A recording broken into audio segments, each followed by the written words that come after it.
Madam, आज suspense संपला आहे. अत्यंत महत्त्वाची अशी लोकसभा मतदारसंघ आहे. या मतदारसंघातून तुम्हाला उमेदवारी मिळाली, काय सांगा? उद्धव बाळासाहेब ठाकरे आमचे साहेबांनी माझ्यावर जो विश्वास दिलेला आहे, दाखवलेला आहे, त्याबद्दल मी त्यांची अत्यंत ऋणी आहे.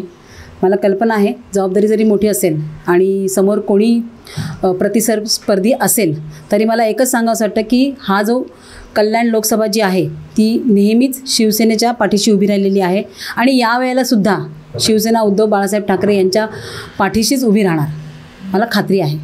काय सांगाल? 2 टर्म श्रीकांत शिंदे या ठिकाणचे खासदार आहेत, मुख्यमंत्र्यांचे सुपुत्र आहेत, महायुतीची सत्ता आहे, तगडं आव्हान तुमच्या समोर आहे, तर कसं पाहाल? नाही, आव्हान तर तगडं पाहिजेच ना. प्रतिस्पर्धी हा तुल्यबळ असावाच लागतो आणि कधी ना कधीतरी श्रीकांत शिंदे सर्वसामान्यच होते. त्यांना इथल्या शिवसैनिकांनी आणि इथल्या मतदारांनीच जिंकून दिलेलं आहे. त्यामुळे हे काही नवीन नाही आहे. त्यांना त्यावेळेला जिंकून दिलं, त्यावेळेला काम करणारे सगळे आम्हीच होतो त्यांचं. आणि आज मला उमेदवारी मिळालेली आहे. काम करणारे तेच शिवसैनिक आहेत आणि आम्ही सगळेजण मिळून आमच्या पक्षाचं नाव मोठं करणार आहोत. एकंदरीतच तुमचा जर राजकीय प्रवास पाहिला तर तुम्ही शिवसेनेपासून तुमची राजकीय कारकीर्द सुरुवात झाली. मध्यंतरी तुम्ही मनसेत प्रवेश केला होता. तुम्ही पुन्हा शिवसेनेत, त्यानंतर पुन्हा शिवसेनेत प्रवेश केला. जेव्हा शिवसेनेत फूट पडली त्यावेळेला तुम्ही ठाकरे गटासोबतच राहणं पसंत केलं. तर एकंदरीत काय सांगायला पूर्ण राजकीय तुमच्या कारकिर्दीत?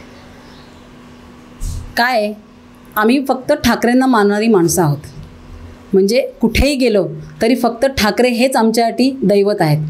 त्यामुळे शिवसेना असेल काय किंवा मनसे असेल काय किंवा शिवसेना असेल काय, काही असेल तरी आम्ही उद्धव बाळासाहेब ठाकरे यांना मानतो आणि त्यामुळे आम्ही साहेबांच्या पाठीशी ठामपणे उभे आहोत आणि राहणार. आणि त्यांनी जी जबाबदारी आता माझ्यावर दिलेली आहे ती मी पूर्णपणे पार पाडणार. कसं पाहता आता निवडणुकीकडे? कशी तयारी असेल आणि कसं सामोरे जाणार आहात या निवडणुकीत? निवडणुकीला सामोरं जाताना मला असं वाटतं की सगळीकडे जे आता हे 6 विधानसभा मतदारसंघ आहेत त्याच्यामध्ये आमचे जे शहर प्रमुख आहेत, विधानसभा प्रमुख आहेत, जिल्हा प्रमुख आहेत, जिल्हा संघटक आहेत, आमच्या सगळी महिला आघाडी आहे, आमचे जेवढे सगळे कार्यकर्ते आहेत हे सगळे कार्यकर्ते मला वाटतं अगोदरपासूनच तयारीमध्ये आहेत. फक्त आज औपचारिकता उद्धव साहेबांनी पार पाडले की उमेदवार जाहीर केला आहे. त्यामुळे काम तर सुरू झालेलं आहे, काम तर करतात आहेत, लोकांपर्यंत रोज पोहोचतात आहेत. त्यामुळे हे काही नवीन नाही आहे. आता फक्त उमेदवाराचं नाव घेऊन पोचायचं आहे.